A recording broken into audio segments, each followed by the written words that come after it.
Palaban na si Daniel Padilla matapos ang ilang taong pananahimik at pamamahinga sa showbiz. Ngunit ngayon buo na loob nito at buong tapang na siyang handa sa bakbakan sa kanyang bagong serye. Puspusan na ang trainings at mga pagsasanay ng buong cast sa kanyang multi-bilyong halagang serye na talaga namang all-out ang kanyang natatanggap na suporta mula sa management ng ABS-CBN. Nakita ng management ang mga pagbabago kay Daniel Padilla at mas pinaghuhusay pa ng kapamilya actor ang kanyang stunts at fight scenes. May nakapagsabi umano mula sa management na he can absolutely replace Coco since he is very good in his craft. Tila saliado na nga ang pagiging bagong kapamilya primetime king ni Daniel Padilla dahil napabilib niya ng husto ang co-stars, production team, director, at maging ang management sa kanyang acting team.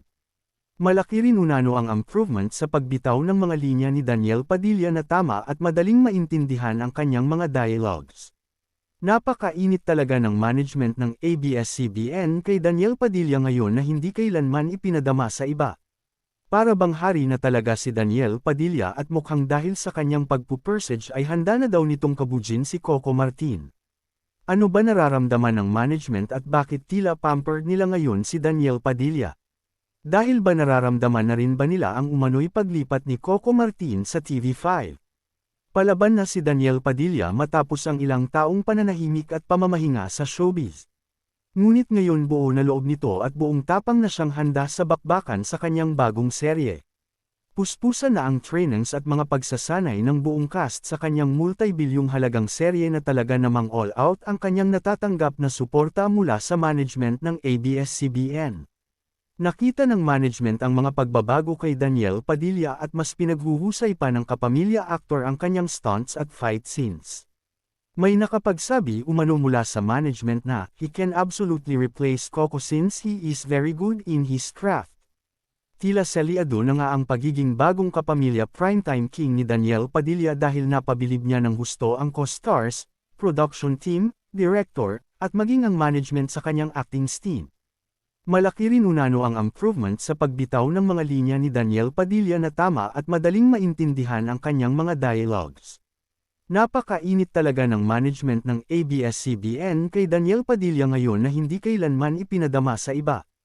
Para bang hari na talaga si Daniel Padilla at mukhang dahil sa kanyang pagpupursage ay handa na daw nitong kabujin si Coco Martin.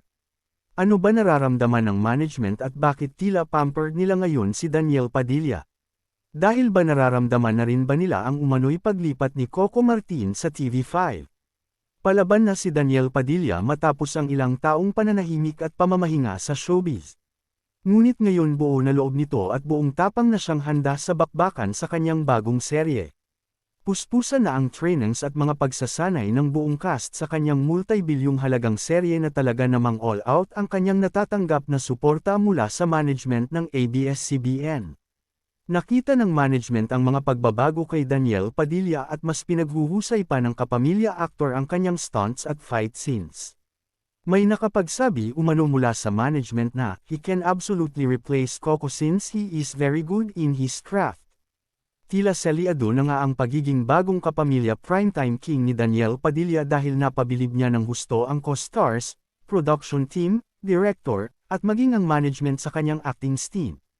Malaki rin unano ang improvement sa pagbitaw ng mga linya ni Daniel Padilla na tama at madaling maintindihan ang kanyang mga dialogues.